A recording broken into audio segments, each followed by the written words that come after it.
한국말로는 반갑습니다. 종교 용어는 할렐루야. 반갑습니다. 이거 둘째 주일이네요, 그죠? 세월이 너무 빨리 가요. 자기 나이 키로수로 간다네요.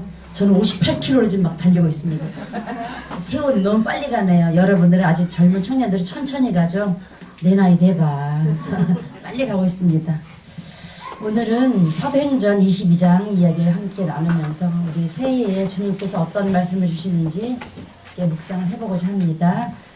사도행전 22장 1절부터 16절까지 함께 읽겠습니다. 시작. 그들이 그가 우리말로 말함을 듣고 허유를 찾아 이르되 나는 유대인으로 그에게 아수에서 있었고 이 성에서 자라 갈릴리의 문화에서 우리 조상들의 율법에 영광을 받았고 오늘 같은 모든 사람처럼 하나님께 대하여 열심히 있는 자라.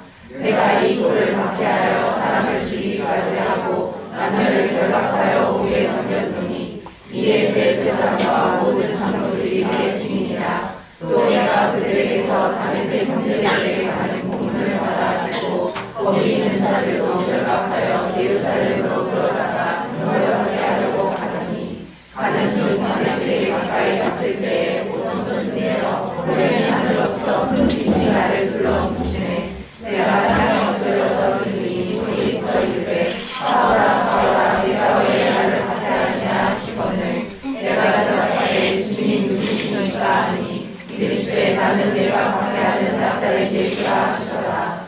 나와 함께 있는 사람들이 듣으면서도 나에게 말씀하시는 이의 소리를 듣지 못하더라. 내가 이르되 주님 무엇을 하리이까. 주께서 이르시되 일어나 다메섹으로 들어가라. 내가 해야 할 모든 것을 거기서 그가 이르리라 하시거늘 나는 그 빛의 빛으로 말미암아 볼 수 없게 되었으므로 나와 함께 있는 사람들의 손에 끌려 다메섹에 들어가노라. 율법에 따라 경건한 사람으로 거기 사는 모든 유대인들에게 찾아뵙는 아나니아라 하는가. 내게와 곁에 서서 말하되 형제 사울아 다시 돌아오거늘 즉시 그를 쳐다보았노라. 그가 또 이르되 우리 조상들의 하나님이 너를 택하여 너로 하여금 자기 뜻을 알게 하시며 그 의인을 보게 하시고 그 입에서 나오는 음성을 듣게 하셨으니 내가 그를 위하여 모든 사람 앞에서 내가 보고 들은 것의 증인이 되리라. 이제는 왜 주저하느냐. 일어나 주의 이름을 불러 세례를 받고 너의 죄를 씻어라 하더라. 아멘. 예, 벌써 14일이 지나고 있습니다. 2018년도는 작년보다 영과 혼과 육이 더 성숙해지고 강건해지는 해가 되기를 소원합니다. 예, 제가 상담하는 남학생 중에 고2, 고3 올라간 학생이네요. 이런 말을 했어요, 저한테. 진정으로 행복하게 살고 싶어요. 그러더라고요. 그래서 참 멋진 문장이잖아요. 그죠? 고2밖에 안 산 아이가. 그래서 그럼 네가 생각하는 진정으로 행복한 게 무엇이니? 물었더니 작년보다 나아지는 올해요.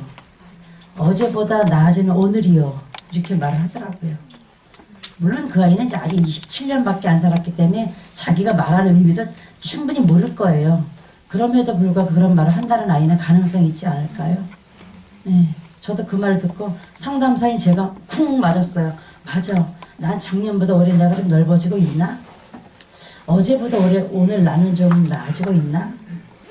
아니면 20년 전 나랑 똑같은가? 저 자신을 돌아보는 시간이 되었죠. 진짜 행복한 것은 어제보다 나은 삶을 사는 것 같습니다. 오늘 우리가 읽은 말씀은 사도 바울의 유명한 다메섹 도상 회심 이야기입니다. 아주 유명한 이야기죠. 아마 이 스토리를 모르시는 분은 아무도 없을 거예요. 그래서 아마 저 말고 대신 설교하세요만 30분 이상은 나와서 설교하실 가능성이 있는 분 여기 다 있네요, 보니까. 예, 어떤 설교라는 차원보다 함께 나누는 그런 시간을 함께 하기를 원합니다. 사울이 바울로 변해가는, 이전의 사울보다 더 행복한 바울이 되어가는, 진정한 행복을 찾아가는 바울의 모습에서 우리도 2018년도가 주님 안에서 행복해지는, 성숙해지는 해가 되길 바랍니다. 그런데 우리가 살고 있는 세상은 막상 2018년도 현재 대한민국 현실은, 아니 이 세상 모든 현실은 어두운 세상입니다. 뉴스를 봐도, 종교계를 봐도, 가까이 지내던 집사님의 스토리만 봐도 끔찍하고 무서운 일들이 벌어지고 있는 현실이에요. 그쵸? 골목만 나가도 바로 신천지가 우리를 유혹하고 있고 아주 좀 무서운 세상입니다. 이걸 어두운 세상이고 공중권세 잡은 악한 세력이 우리가 행복해지는 것, 우리가 어제보다 나아지는 것을 막고 있다는 거죠. 결국 마태복음 13장에 보면 예수께서 천국의 비유를 들어 말씀하시면서 이렇게 말씀하십니다. 좋은 씨를 뿌린 밭에 원수가 와서 가라지를 그 위에 더 뿌렸다고 하는 말씀이 있어요. 싹이 나고 자라는 과정에서 가라지도 이제 같이 자라겠죠? 저는 시골 출신이라서 가라지란 말을 안 쓰고 피라는 말을 전 썼어요. 피 뽑으러 간다 뭐 이런 얘기를 들었던 것 같아요. 저희 집은 논이 없었지만 옆집 아저씨가, 옆집 순자 아버지가 아저씨 어디로 피 뽑으러 가? 이렇게 장화 신고 가셨던 기억이 나요. 피는 뭐냐면요, 나달보다 좀 크고 억세요. 처음에 모르는데 나중에 피예요. 쑥쑥 개가 자라 있어요. 그러니까 피가 많은 밭은 게으른 농부고 피를 매일 부지런히 뽑고 가는 그 아저씨는 부지런한 농부겠죠. 그 가라지, 그 피죠. 그걸 이제 그거 뽑는 거예요. 근데 싹이 나고 자라는 과정에 같이 자랐는데 종들이 물어요. 주님, 가라지 뽑아야 되겠어요. 이놈 때문에 싹이 잘 안 자라요. 뽑을까요? 그랬더니 아니야. 그래요. 아니야. 원수가 와서 너희들이 우리가 잠든 사이에 가라지를 뿌렸구나. 자, 중요한 얘기입니다. 언제? 잠든 사이에 뿌렸대요. 잠든 사이에 뿌렸구나. 가만두어라. 가라지를 뽑다가 혹시 뭐를 뽑을까? 곡식가서 다칠까 걱정된다. 저는 막 가라지를 뽑아내려고 흠집 내기를 했던 사람이에요. 너 이게 가라지야? 너 피 뽑아? 막 그랬어요. 너무너무 제가 실수한 거예요. 너무너무 교만하고 너무너무 악한 거예요. 형제 자매의 피를 보지 말고 우리 생명을 보고 있으면 가만두어라. 수가 되면 하나님께서 분리하실 건데 내가 분리하고 있었더라고요. 너 가라지야, 너 피야, 너 집 뽑으렴, 너 내가 뽑아줄게. 거기에 관심을 두고 제가 세상을 살았더라고요. 너무 부끄럽고 회개합니다. 아니야, 원수가 와서 잠든 사이에 가라지를 뿌렸구나. 가만두어라. 귀한 열매까지 뽑혀줄까 걱정돼. 그래서 여러분, 귀한 열매인 여러분은 주님의 사랑이 느껴지셔야 돼요. 옆에 내가 아무리 장애물 있고 내 속에 막 피가 자라도 주님은 결국 내 생명을 쳐다보고 계시는구나. 안 뽑고 내가 다칠까봐 나를 귀하게 여기시는구나 느끼시면 되죠. 둘 다 추수 때까지 두라. 가라지는 먼저 불살을 거야. 당연히 불살라지겠죠. 곡식은 나의 곡간은 나랑 함께 있을 거야. 영적으로 잠들지 말라는 키워드예요. 이 비유 메타포는요. 늘 깨어있지 않으면 가라지가 내 옆에서 무성하게 자랍니다. 눈 뜨고 있으면 얘가 안 뿌려야 돼. 쟤 눈 감았다. 쟤 불평한다. 쟤 졸기네. 빨리 뿌려 간다니까요. 그래서 늘 깨어있으라 잠들지 말아라가 맞아요. 그쵸? 그러면 나는 이제 처리해야겠다 오늘부터. 그 잠이 아니라 영적인 얘기죠. 영적인 얘기. 지금 우리나라는 정치적으로, 사회적으로, 경제적으로, 그리고 종교적으로 악한 세력들이 우리가 어둠 속에서 잠들고 영적 능력이 전혀 없는 무능하고 한심한 사람이 되기를 그들이 낄낄거리며 바라고 있어요. 아마 어디서 춤추고 있을 거야. 야, 이겼다. 대한민국 별거 아니네. 뭐 평양의 복음, 예루살렘 웃기고 있네. 전 세계 큰 교회가 한국에다 있어 웃기고들 있는데 다 자고 있는데 뭐 그러고 있을지도 모릅니다. 가라지 이야기죠. 세상에서만 인정받으면 내 더 불평해, 더 씹어, 더 욕해, 더 쌩까. 그러나 우리는 늘 깨어서 자신의 영적 성장과 성숙을 위해 주님 앞에서 그런 서는 성도들이 되기를 바랍니다. 새해는 이제 보통 멋진 계획을 세우죠. 저도 계획을 세웠습니다. 여러분 어떤 계획을 세우셨습니까? 성경을 몇 번 읽어야지. 제가 오늘 신약 성경을 들고 왔어요. 매일 함께 다 같이 들고 오다. 이제 네팔 갈 때는 좀 가벼운 걸 가져가려고 이렇게 신약 성경을 들고 왔는데 성경을 몇 번 읽어야지. 매일 큐티해야지. 금식 몇 번 해야지. 선경금해야지. 어려운 이웃을 조용히 도와야지. 자격증 따야지. 돈을 얼마 정도 모아야지. 다이어트 해야지. 이건 저도 속하는 것 같아요. 다이어트 좀 해야지. 맨날 내일 해요, 저는. 운동해서 몸짱 만들어야지. 이제 청년들, 그죠? 그런 하는 아름다운 계획들을 세우십니다. 제가 지금 얘기했던 건 나쁘다는 게 아니에요. 다 좋아요. 좋은 계획이에요. 그런데 그런 계획을 세우는 것은 저 밑바닥 진짜예요. 진짜 본질은 뭘까요? 우리 계획들을 다 세워요. 그죠? 다 있습니다. 계획이 나쁘다는 게 아니에요. 그 진짜 밑바닥의 본질은 무엇일까요? 사실은요, 좀 더 행복해지고 성숙해지는 삶을 살기 위한 계획들이에요. 따지고 보면 그거 아닐까요? 다 모아서 밑에 수맥을 보면 행복해지고 싶다는 얘기죠. 좀 더 나아지고 싶다는 얘기예요. 계획들의 제목은. 그렇다면 오늘 사도 바울이 변화되고 성장해가는 과정을 통해 우리가 세운 목적과 목표를 다시 한번 점검해보는 그런 시간이 되길 바랍니다.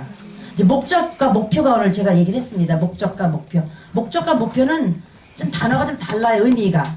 같은 의미 같긴 한글인데 목적과 김석정 목사님보다 약간 잘 쓰죠 제가. 목적과 목표. 목적이 클까요? 목표가 클까요? 얘가 커요. 얘가 훨씬 큽니다. 물론 이렇게 그릴 수는 없지만 목표는 이 안에 포함되어 있는 거예요. 목적이 훨씬 큽니다. 목적이 큰 방향이라면, 목적은 방향이에요. 방향. 목적이 방향이라면 목표는 그 방향을 향해 나아가는 방법, 전략, 뭐 그런 것들이죠. 예를 들어서 한번 봅시다. 서울역을 갈 거예요. 서울역 가는 게 목적이에요. 그러면 서울역이 있어야 돼요? 없어야 돼요?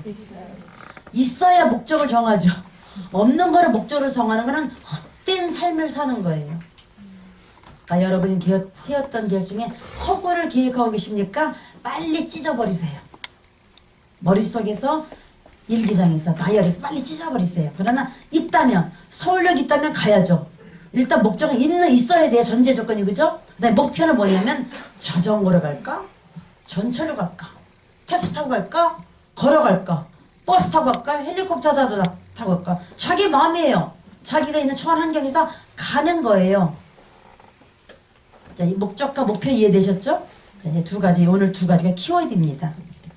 세부적인 행동들이 목표라고 말할 수 있죠. 서울역이 없는데 서울역으로 갈 수는 없습니다. 여기서 중요한 것은 서울역이 없는데 마음으로 서울역을 생각하는 것은 어리석은 것입니다. 그럼 우리의 목적은 누구일까요? 목적은 삶 전체를 통하여 추구하고 소망하는 것이고 목표는 그것을 이루기 위해 구체적으로 행해지는 것이라면 그럼 우리의 목적은 바로 예수 그리스도이십니다. 이 말이 저는 많이 추상적이었었어요. 지금도 100% 아니다라고 말할 수 없는 게 사실은 조금은 추상적이에요. 나의 목적은 예수 그리스도입니다. 이 문장은 되게 이론적으로 맞고 멋진 문장인데요. 실제 여러분 각자 다 묵상해 보세요. 이 문장이 100% 나한테 현실 적용으로 빨리 가는지. 요 사이에 여기 과도기가 있어요. 그러니까 각자 신앙에 적일 수 있지만 저도 100% 이거야! 이렇게 제시할 수 없어요. 예전보다 늘어났지만 예수님은 지금도 살아계십니다. 자, 있어야 목적이 있다 그랬잖아요. 그러니까 예수님이 계시던 전제하에 목적이 있다는 거예요. 중요한 얘기를. 그러니까 여러분이 신이 살아계시다는 걸 믿고 목적을 세워야지. 그렇지 않다면 예수님은 우리의 목적입니다. 아멘을 했지만 노멘이죠. 그러니까 먼저 아멘이 돼야 돼. 이게 예수님 살아계신 주님이. 그래야 그 난당의 목표가 세워질 수 있거든요. 그러니까 목적 자체는 흔들리지 않는다는 거죠. 이 땅에서 주님과 천국을 누리고 언젠가 죽어서 주님과 영원히 사는 것이 삶의 목적입니다. 그럼 지금 이해가 되죠? 주님의 목적인 거죠, 이게. 그러므로 주님은 우리의 목적이 되십니다. 자, 옆에 사람에게 한번 고백해 볼까요? 이렇게 손을 여기다 대고 제 삶의 의미와 목적은 주님과 동행하는 것입니다. 얘기해 보세요. 제 삶의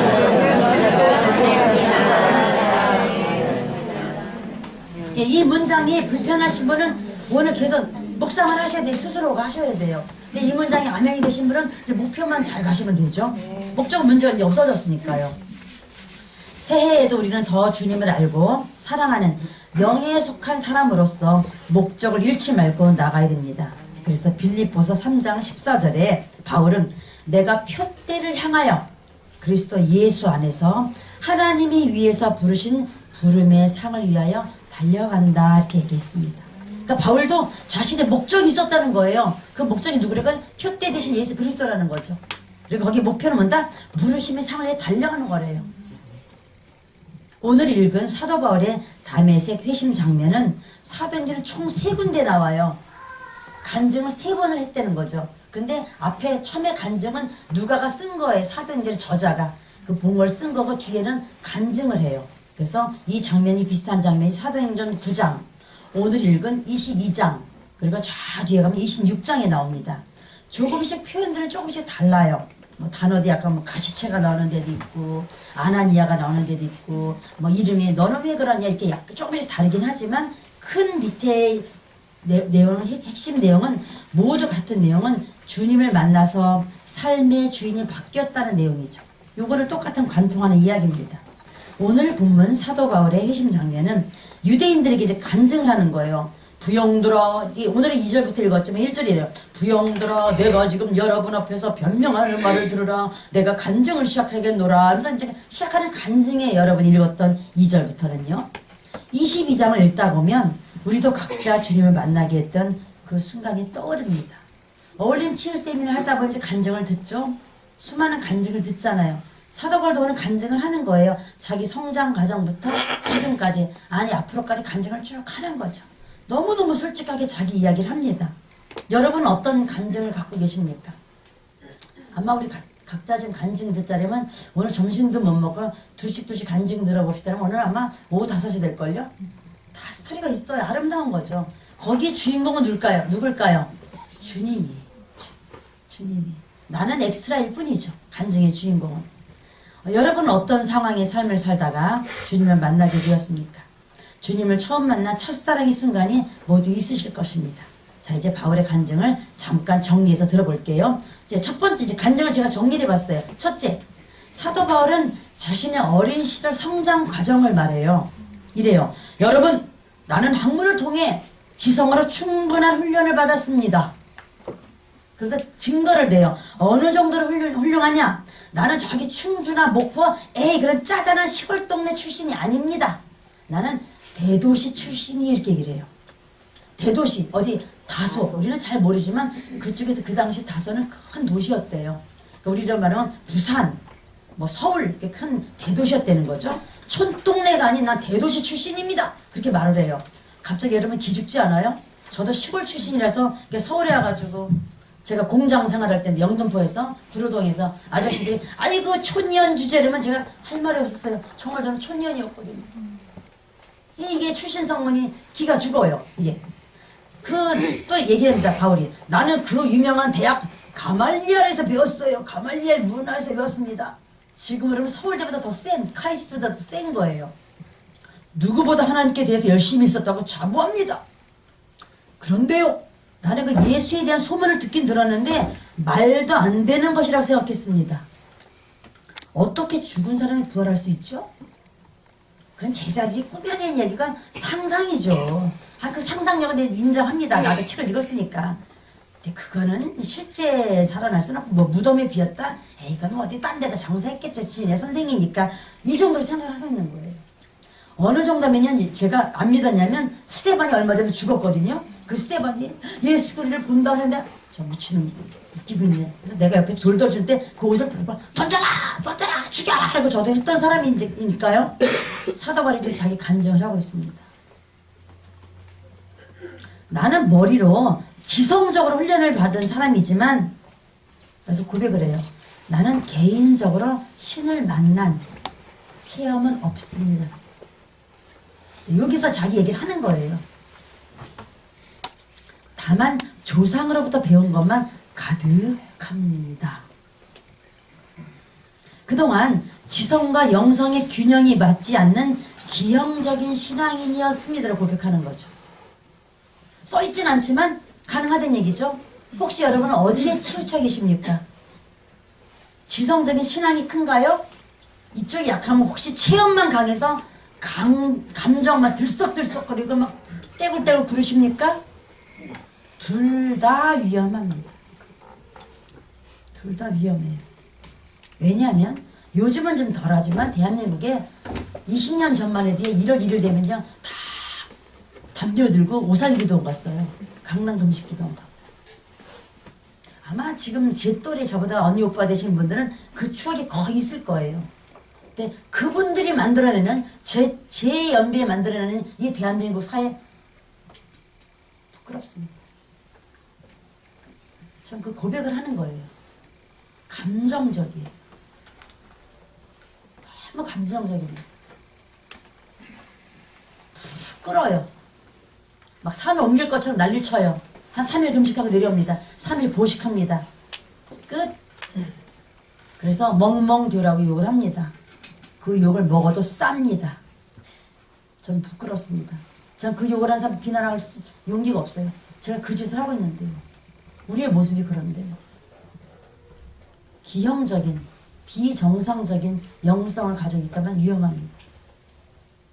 내가 복음에 대해서 아프리카든 얼굴이 다르든 대통령이든 잘 배웠든 못 배웠든 정확히 말씀하실 수 있습니까?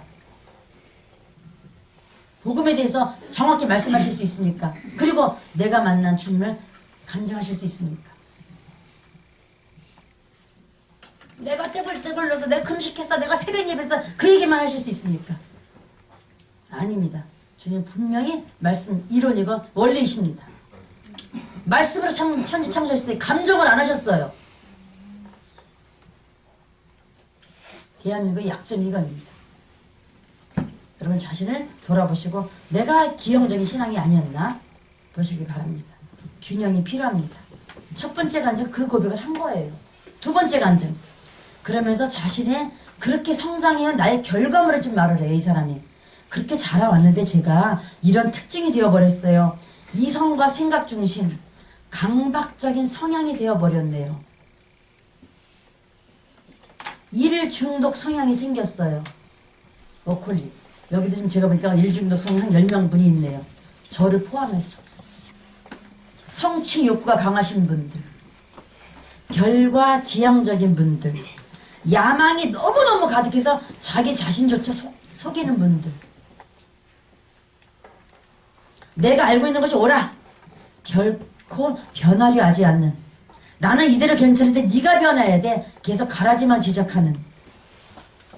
그래서 본문 말씀 사도행전 22장 4절에 바울은 결국 하나님을 믿는다고 하면서도 사람을 죽이고 남자 여자 가릴 것 없이 감옥에 넣는 잔인한 일을 하는, 당당하게 그것도 하나 양심에 꺼리낌 없이 당당하게 버리는, 거기까지 가는, 하나님 믿는데 하나님의 본질이 뭐죠? 사랑이에요. 본질의 사랑조차 모르는 그런 아주 잔악한 사람이 되어 버렸습니다. 전혀 상관이 없는 그런 성인이 되어버렸다는 거죠. 이게 두 번째 간증입니다. 이제 세 번째 간증을 할게요. 그래도 내가 쓰러졌어요. 그러던 내가 쓰러졌다는 거죠. 오정쯤 돼요. 오정이 뭐예요? 정오예요. 오정 정오. 참 한글은 참 그죠?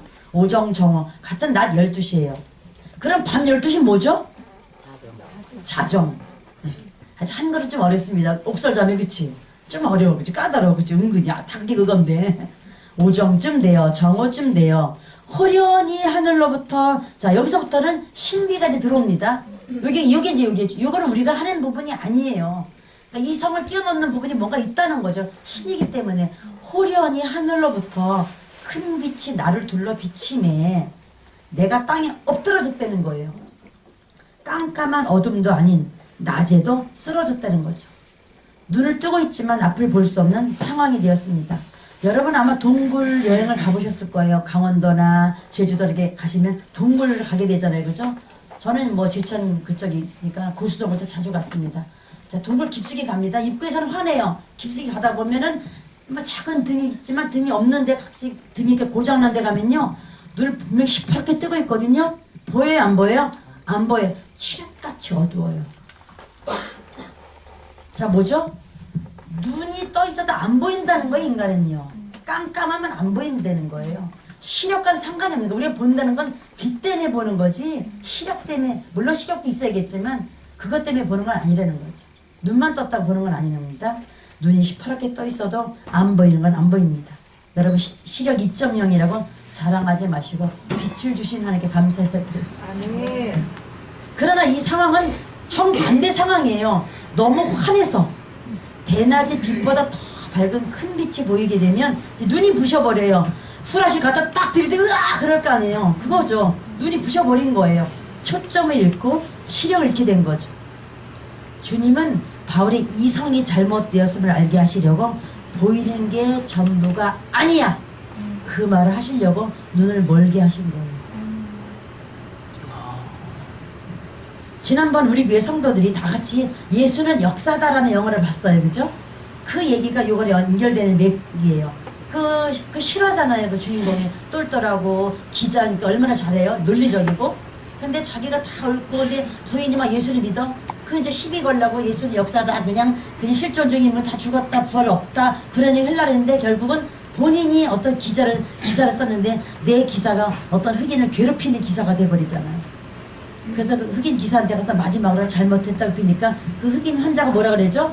당신은 보려고 하는 것만 봤잖아요. 그래요. 그 한마디가 그 영화의 반전입니다. 그 순간 이 사람 깨집니다. 아, 나는 내가 보는 게 다 팩트가 다 진실이라고 생겼는데 사실과 진실은 다르구나. 사실과 진실은 달라요. 정말 달라요. 우리는 보이는 게 다라고 믿으니까 지극히 말초적인 사람이에요. 오감으로 경험한 게 다 맞다? 맞을 수 있어요. 그 위의 법을 모르는 아주 얕은 사람인 거죠. 사도 바울이 여기까지밖에 안 왔었다는 거죠.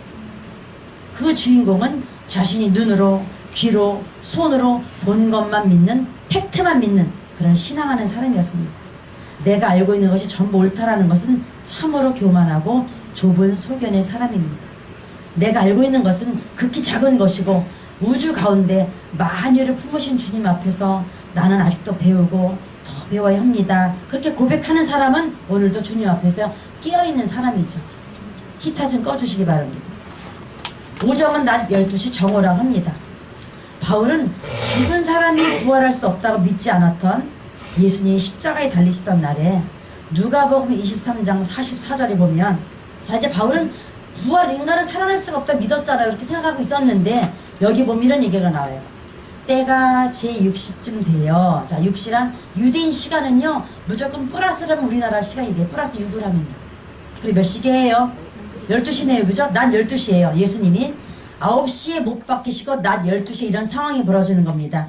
때가 한국 시간으로 12시쯤 돼요. 해가 빛을 잃고 온 땅에 어둠이 임하여 제9시까지 몇 시까지? 오후 3시까지 계속하더니 예수님이 돌아가시던 그 금요일날 밤에 이런 일이 벌어져요. 신이니까요. 하나님 만드신 해와 다른 주님의 쥐락펴락 한다는 거예요. 아멘? 당연하죠. 신기한 게 아니라 당연한 거예요. 그분이 만드셨는데요. 해와 빛 이렇게 해는 빛을 잃는 거예요. 너무 쉽죠. 주님 입장에서는. 우리 큰 사건인 거죠. 아모스 8장 9절에도 나옵니다. 주 여호와의 말씀이니라. 그날에 내가 해를 대낮에 지게 하여 백주의 땅을 캄캄하게 하며. 바울의 육체는 낮에였습니다. 환했었어요. 낮에 움직였으나 그의 영은 어둠 속에 있었기에 강렬한 빛 앞에서 쓰러질 수밖에 없었습니다. 어둠이 아닌 낮에도 우리는 쓰러진다는 거죠. 아무리 주변이 환해도 나는 앞이 하얘지고, 자 다시요. 아무리 주변이 환해도 내 눈앞이 하얘지는 때가 있어요. 아무것도 안 보이는 때가 있어요. 이건 이 시력을 말하는 걸까요? 아니죠. 안경 쓰면 돼요. 그거 말고요. 육적인 눈이 안 보이는 게 아니라 삶의 의미가, 나의 존재가 안 보이는 때가 있습니다. 그때가 주님의 시간입니다. 우리를 부르는 카이로스의 시간입니다. 그때 우리의 내면에서 소리가 들려옵니다. 사울아 사울아 그래요.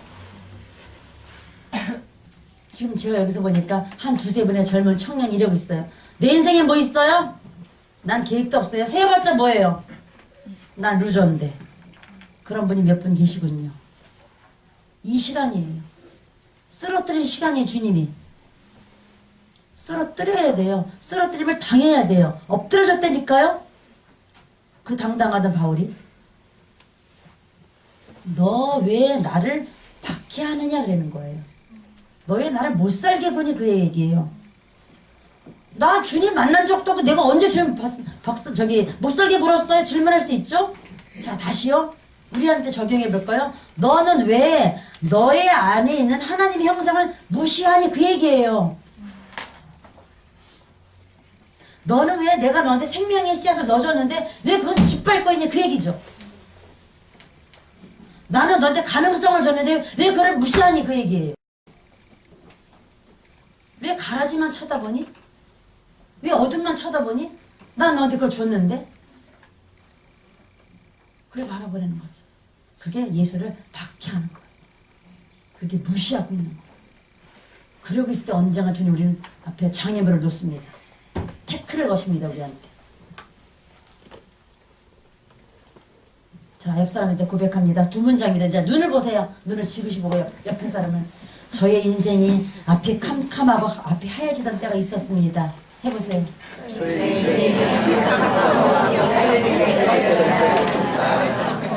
그런데 이제는 주님의 은혜로 삽니다.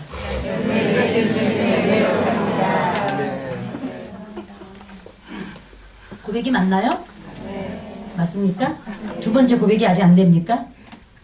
자, 세 번째 간증까지 왔어요. 이제 네 번째 간증입니다. 바울은 3일간 맹인 경험을 합니다. 3일간. 제가 이제 장애인 가서 많은 봉사를 하는데 그 복지사들 그런 얘기를 해요. 제일 불쌍하고 힘든 장애인은 맹인이래요. 시각장애인이라 이제는 언어를 바꿔야 되겠죠. 시각장애인. 장애 중에 최고로 힘들고 불쌍하고 안 된 게 시각장애인입니다. 다른 장애는 이겨낸대요. 근데 시각장애는 최고로 힘든 거라고 말하네요. 아마 하나님께서 최고 힘든 거를 태클을 거신 것 같아요. 자, 바울이 고백합니다. 아직 간증이에요. 나는 보지도 못해요. 나의 운명도 나의 미래도 아무런 계획도 세울 수 없는, 아무도 만날 수 없어요. 안 보이니까요. 아무도 나의 이야기를 들어주지 않아요. 그런 상황에서 주님이 나한테 말을 거셨다는 거죠. 홀로 있는 순간, 대까지 불하는 시간을 버티고 있을 때 고요함 속에서 신을 만날 수 있습니다. 3일이에요. 3일.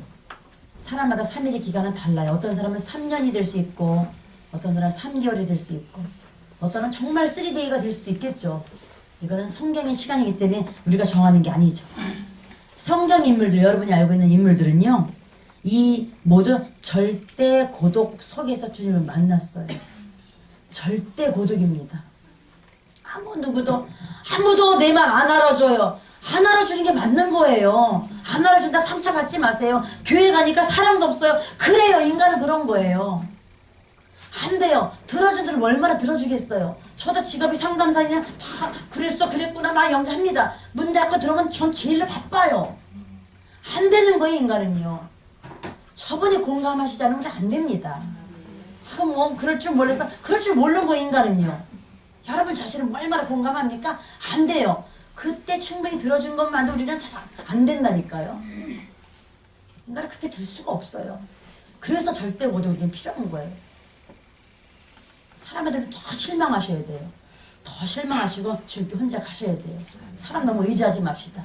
너무 기대하지 맙시다. 기대가 크면 실망도 커요. 5째 간증입니다. 여기서 저는 멋있어요. 새로운 동역자와 연합을 합니다. 그죠? 참 멋있죠?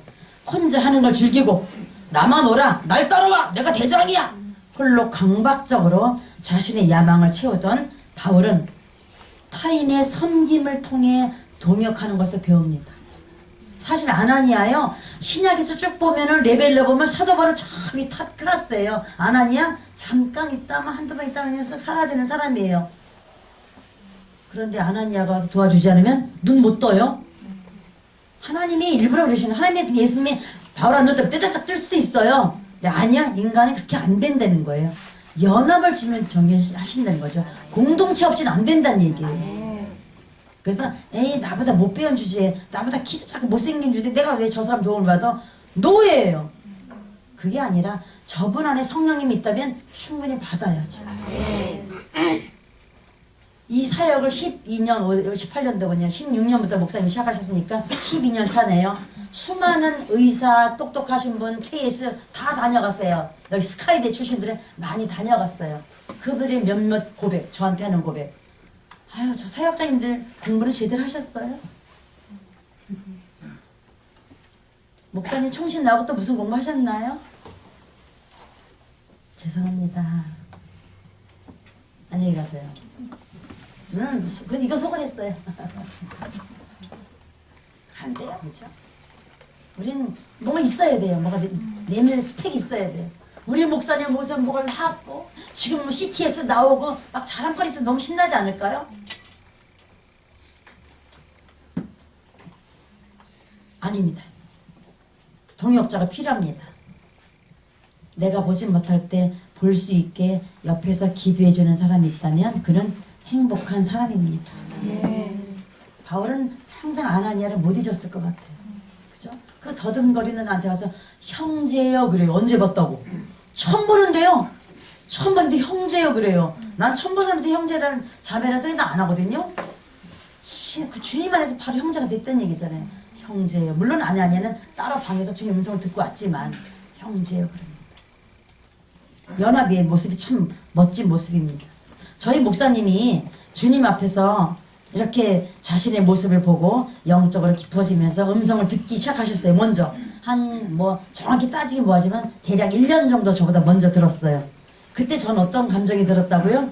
질투가 났었어요. 아니 내가 더 고생했는데 주님은 남자 편이구만. 아니 그런 감정이 들었다니까요. 있을 수 있죠. 이해해 주세요. 근데 제가 왜냐면 승복을 해야 되잖아요. 왜? 역사가 나타나고 사람이 바뀌어가니까 나도 주님. 근데 이게 감정이 안 없어지니까 해결이 안 되더라고요. 그래서 저도 이제 엎드리고 앉아 있었죠. 질투가 나고 화가 냈던 제 모습을 가지고 그때 목사님은 저를 조용히 기도하면서 기다려 주셨어요. 너는 왜 그래? 그것도 못해. 내가 이렇게 한번 따라해봐. 그렇게 강요하지만 그냥 기다려 주시더라고요. 그게 저를 동역자로 인정해 주는 모습으로 인정이 됩니다. 지금은 감히 저도 남편의 필요한 부분을 조금 돕기에 이번 주 내내 알르신 목사님 때문에 지금 이렇게 설교하고 있어요. 원래 안 할 계획인데 갑자기 목사님 아프시다 해서 하게 되었습니다. 내가 영적으로 지쳐있을 때, 내가 영적으로 목말라 있을 때 내 곁에 그런 동역자가 있다면 우리 행복한 사람이죠. 자, 한번 이렇게 주위를 돌아볼까요? 동역자가 많으신가 봅시다. 동역자가 많으세요? 째려보지 마시고. 동역자가 많으신 것 같아요? 그러니까 여러분은 보성교회가 좋다는 그런 건 유치한 얘기예요. 내가 좋은 공동체 있구나 그 얘기죠. 보성이란 이름은 그냥 이 세상에 하나 단파일 뿐 필요 없는 얘기예요. 이 주님이 흐르는 게 중요한 거죠. 그 동역자는 경건한 사람으로 하나님의 음성을 듣는 사람이었어요. 아나니아는. 그죠? 겸손한 사람이었어요. 아나니아는 바울에 대한 자신의 의견을 주님께 말씀드렸지만 말씀에 순종하여 바울에게 나아가 안수를 하고 그에게 세례를 베풀고 영적 형제가 되는 그런 관계를 바뀝니다.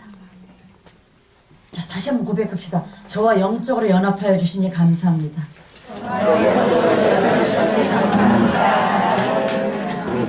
우리 저기 김영선 집사님은 여동생과 앉아 계시네요.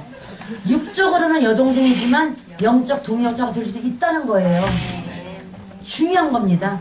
부부래도 영적으로 동역 안 할 수도 있어요. 제가 아까 제고백했잖아요. 나 1년 동안 따로 있었다니까. 그리고 이 방을 막 째려봤어요. 주님은 목사님 편이야. 제 혼이 해결이 안 됐으니까요. 그건 제가 가요. 주님께. 사모해야 되죠. 여기까지 이제 바울의 간증을 함께 나눴습니다. 이제 메인은 아직 안 끝난 거예요. 그렇다면 이제 이게 나와야 되잖아요. 바울을 통해 오늘 우리가 더 영적으로 적용해야 될 과제는 무엇일까요? 그것은 바울이 그 진지하고 심오한 인간의 실존적인 두 가지 질문을 했다는 거예요. 오늘 제목이죠. 주님, 누구십니까? 그리고 주님, 내가 무엇을 하여야 하리이까? 이 두 가지 키워드가 오늘 2018년도 여러분을 같이 가셨으면 좋겠어요. 자, 이제 한번 따라 볼까요? 주여 누구십니까? 주여 누구십니까? 주여 내가 무엇을 하리이까? 주여 내가 무엇을 하리이까? 이 두 가지 키워드만 잘 잡고 계시면요. 아니 20년 후라도 3개월 후라도 굳이 연초 얘기를 아니래도 항상 이 문제를 다시 가면 이 질문으로 다시 가면 목적과 목표가 돼요.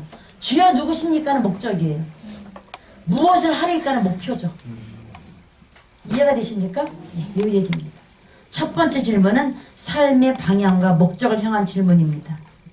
주님의 뛰어가던 꿀을 안 치십니다.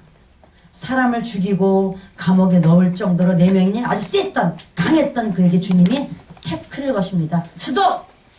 멈춰. 우리 지은자매 멈춰에서 왔어요. 그죠?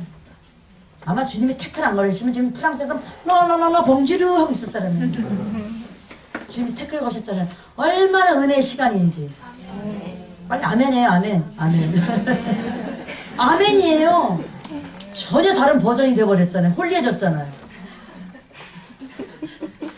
그리고 앉아. 뭐가 떠오르죠? 좌행찬이죠. 결국은 좌라는 거예요. 사도관은 좌행찬을 전혀 안 읽었거든요. 그때 어치마니가 아직 없었어. 스톱! 앉으란 얘기예요. 가만히 앉아서 나랑 너랑 얘기 좀 하자, 그 얘기죠. 장애물에 걸려 방향을 잃고 속도를 멈춘 바울이 질문합니다. 나를 이렇게 넘어뜨린 당신은 누구십니까? 아직 몰랐어요. 아직 몰랐어요. 그죠? 질문하는 거예요. 나에게 태클을 거는, 내 인생에 태클을 걸고 재수 없는 것 같고 불운한 것 같고 불행한 것 같은 나한테 내 눈에 자꾸 눈물만 나게 하는 당신 누구십니까? 묻는 거예요. 남한테 부끄러운 힘든 것, 실패한 것 같은 나한테 태클을 거는 분, 당신 이름이 뭐예요? 묻는 거죠. 주님이 접촉하시는 순간이 축복인데요. 내가 잘 나갈 때도 불가항력적 사건으로 나를 멈추게 하시고, 내가 힘들고 지치고 전혀 다른 방향으로 나아가 있을 때도 주님은 우리 인생에 장애물을 놓고 기다리십니다. 제가 수요일날 법원에서 근무를 하고 있는데 어떤 집사님이 문자가 왔어요. 사모님, 우리 남동생 부부를 위해서 기도해 주세요. 난 모르는 분인데요. 근데 보니까 사진 올려보내요. 둘 다 환자 버전이어서 무슨 사진이에요? 그렇게 어렸을 때 교회를 잘 믿고 뭐 청년 때 뭐 이렇게 방언까지 하던 애가 지금 전혀 세상을 가서 교통사고 하는데 둘 다 부부가 교통사고 났대요. 그래서 둘이 누나 그리고 사진을 보내는데 나한테 기도 부탁한다는 거에서 하나님의 불강력적 사건을 주셨군요 그랬어요. 이렇지 않으면 안 깨달아요. 모르겠어요. 그분들이 병원에 입원하는 순간 안 깨달으면 나중에 또 사건이 온다는 거죠. 자, 우리에게 태클을 거는 사건은 주님이 오는 시간입니다. 멈추게 하신 거죠. 그래서 높은 산이 거친 들이 초막이나 궁궐이나, 여기서 높은 산은 뭐냐면요, 내 앞에 너무 이 산이 높아서 못 갈 것 같아. 멈춘 거죠. 저 산 어떻게 가지? 거친들, 이 거친들 어떻게 가지? 인생 끝났나? 그때 얘기하는 거예요. 그때가 운명이 힘든 게 아니라 이때 주님이 말씀하신다는 거예요. 그래서 초막이나 궁궐이나 좀 힘들게 살면 어때요? 좀 가난하게 살면 어때요? 아니에요. 부자 그 추구하지 맙시다. 그건 세상적인 거죠. 주님이 넉넉하게 주신 데니는 많이 쓰는 얘기, 많이 베풀란 얘기죠. 내가 누리는 얘기가 아니에요. 그래서 이 찬양을 부를 때 주님이 나한테 스톱을 하게 하신 이유는 주님이 날 만나려고 하는 사인이었구나. 사도들이 묻습니다. 아니 내 이름을 알고 내 이름을, 왜냐면 사울아 그러잖아요. 그죠? 얘야 남자야 남자 안 그랬다니까 이름을 불렀다니까요. 사울아 그래요. 아니 내 이름을 부르는 당신은 누구십니까? 묻는 거죠. 그때 주님은 정정당당 잘 들으세요. 나는 네가 못살게 구는 나사렛 예수다 그러셔요. 왜 나사렛이라는 이름을 굳이 댔을까요? 얘는 나사렛 이름을 알거든요. 그쪽 동네 이름 알고. 왜? 어제까지 어떻게 나사렛 예수가 살아나 부활에 말도 안 되지 그랬는데 나사렛을 딱 직면시켜버리잖아요. 할 말 없는 거죠. 왜? 헐 하고 놀랬겠죠? 자신을 구체적으로 밝히십니다. 주님, 당신은 누구십니까? 라는 질문은 역설적인 질문이에요. 주님, 당신이 예수라면 나는 누구죠? 당신이 사울이라고 부르는 나는 도대체 누구냐고 묻는 거예요. 반문을 하는 거죠. 난 내가 누군지 알고 싶어 하는 질문이죠. 그때 예레미야 1장 5절처럼 내가 너를 복중에 짓기 전에 너를 알았고 내가 태에서 나오기 전에 너를 구별하였고 너를 열방의 선지자로 세웠노라, 이렇게 말씀하실 수도 있고, 제가 화요일날 가는 맨유과 사모는 저랑 10년 전에 나눔할 때 그런 얘기를 하더라고요. 맨유과는 어떤 말씀이 귀한 말씀이야, 어떤 게 받은 말씀이 했더니 내가 너를 지명하여 불렀나니 너는 내 것이라. 자기 그 말씀 가지고 한국 왔어요. 그 소리 하더라고요. 아주 가난하죠. 뭐 머리도 못 감고 그리고 저를 만났던 기억이 나요. 지금도 네팔 어렵고요. 그러나 우리 한국에서 보면 하버드 유학 갔다 온 부부예요. 그들은요. 네팔에서는 부부가 서울에 유학을 왔을 정도면 대단한 거 아닙니까? 그럼 다시 그들 네팔로 돌아간 거죠. 그런 자기의 모습을 알게 된 거죠. 여러분에게 주님은 어떻게 대답하십니까? 나는 너를 안다. 너의 아픔, 너의 사월에 너의 과정을 다 알아. 너의 남다른 재능도 알고 있지. 난 너의 아버지야. 난 너를 기대한다. 이런 얘기가 들려오십니까? 너 이놈 새끼! 야드는 치는 것처럼 들려오십니까? 유성찬 형제님 어떻게 들려오십니까? 주님 뭐라고 말씀하시는 것 같아요? 성찬아, 난 너를 알아. 너의 성장 과정을 알아. 아빠가 돌아가실 때 네가 얼마나 많이 울었니? 얼마나 많이 허전했니? 아들 하나인데 누나들 여동생 남자로서 얼마나 마음이 부담이 됐니? 괜찮아. 나랑 얘기해보자. 그 얘기예요. 이게 주님이 부르시는 우리한테 사인이죠. 그거 죽었다는 사람이 내가 말도 안 되는 일이라고 생각했던 그 사람이 내게 말을 걸어옵니다. 나의 내면에서 주님의 말을 걸어오십니다. 하경삼에서 다루고 있듯이 주님은 4개의 채널로 우리에게 말씀하십니다. 뭐죠? 말씀, 기도, 교회, 환경. 4단계 나와요. 그죠? 안 배우신 것처럼 표정 짓지 마시고. 그죠? 네, 바울은 담의 색으로 들어가는 길에서, 즉 환경이죠. 환경 속에서 주님이 말씀하심을 경험하였고 3일간 기도하면서 교회인 아나니아를 만나고 드디어 성령 통해 말씀으로 채워지면서 신약성경을 쓰게 됩니다. 제대로 경험하고 제대로 음성을 들은 거죠. 내 채널에 다 들리면 진짜예요. 한 개만 듣고 움직이지 마세요. 4개 듣도록 4개가 다 열리도록 3일간 버티셔야 돼요.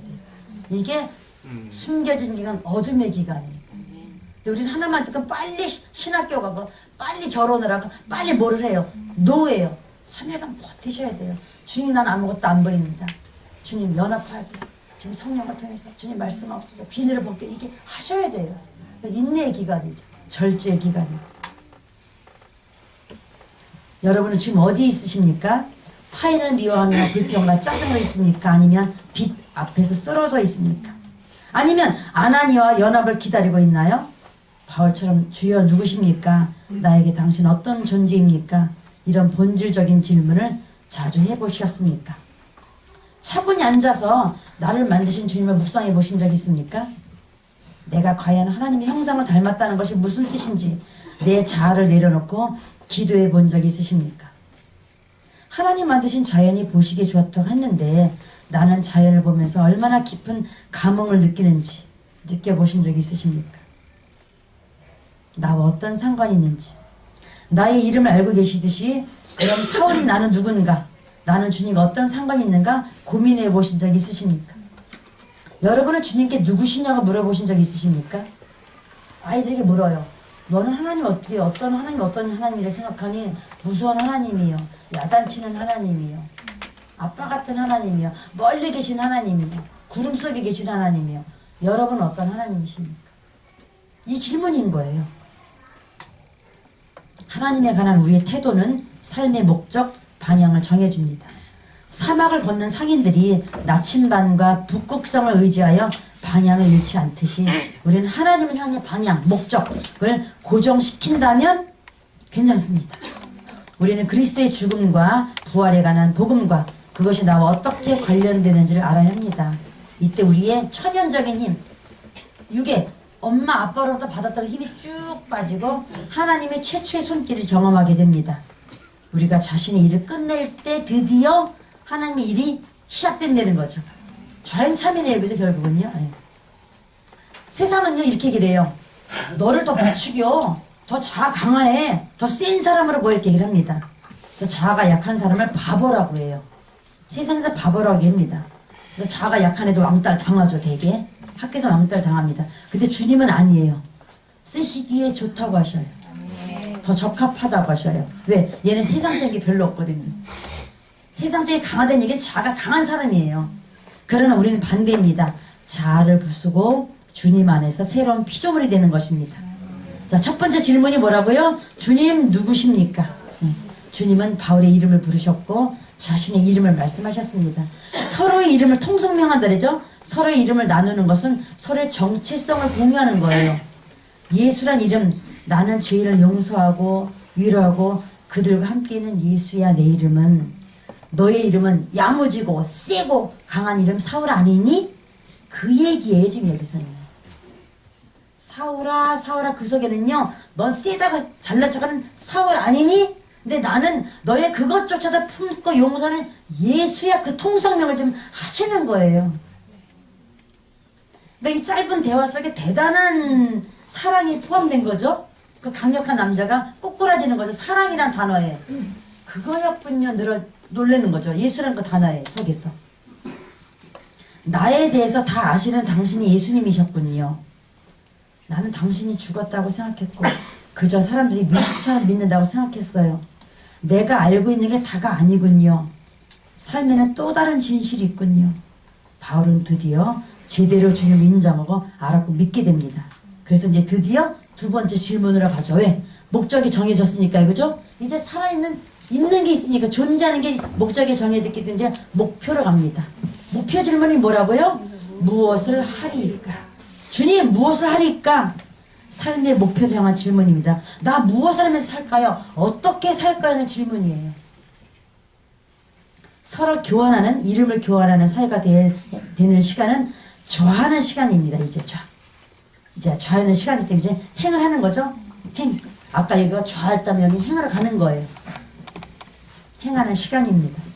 우리는 은혜를 남보다 강렬하게 받으면 무언가 시작하려고 합니다. 이제 성령 체험했으니 내가 계획을 세우고 나의 재능을 살려봐야지. 저도 많은 실수를 했었던 것 같아요. 그러나 이때가 더 중요합니다. 주님 만났다면 주님과 대화가 시작된 것이죠. 오히려 그 주님께 더 가까이 가는 친밀한 교제로 가야 되는데 우리는 뭘 하려고 합니다. 프로그램을 가지고 가려합니다. 전혀 아니죠. 그러나 주님, 이 시대에 2018년도에 대한민국에서, 아니 나의 이 모습에서 나는 무엇을 하는 게 정말 잘하는 걸까요? 아까 그 고2 남학생처럼 내가 뭐 하는 게 진짜 진정한 행복일까요? 묻는 거죠. 이제까지 해왔던 것이 주님을 알기 전이었다면 이제 나는 무엇을 해야 할까요? 그동안 내 삶의 주인이 나였는데 이제는 주여, 주인이 이렇게 물었거든요. 이제 내 인생의 방향과 목적이 준 주인이 생겼으니 그의 뜻을 알고 싶어하는 질문입니다. 요한복음 21장 21절 22절에 베드로가 묻습니다. 이에 베드로가 그를 보고 예수께 여짜오되, 여기서 그는 뭐냐면요, 요한이에요. 주님, 이 사람은 어떻게 될 것 같아요? 예수께서 이르시되, 내가 올 때까지 그를 머물게 하고자 할지라도 네가 무슨 상관이냐? 너는 나를 따르라 그래요. 이게 우리가 많이 하는 실수예요. 우리가 주님 안에 있으면서도 자칫하면 다른 형제자매 부르심에 관심이 더 많아요. 엄마 쟤 그랬대. 엄마 설마 그래? 엄마 무슨 본질을 아는 사람이 저래? 우리 이러고들 이 시간을 보내고 있어요. 주님이 나에게 주신 소명을 인식하였다면 더 주님과 깊어지기 위해 나의 부족함을 인식하기 위해서 영적 생활을 게을리하지 말아야 되는데, 저 사람은 왜 저러지? 이 사람은 어떻게 된 거야? 하면서 시간을 보내고 있어요. 베드로한테 그랬다니까. 그러니까 상관하지 마. 얘가 어떻게 상관하지 말고 넌 나를 따르라니까, 그 얘기예요.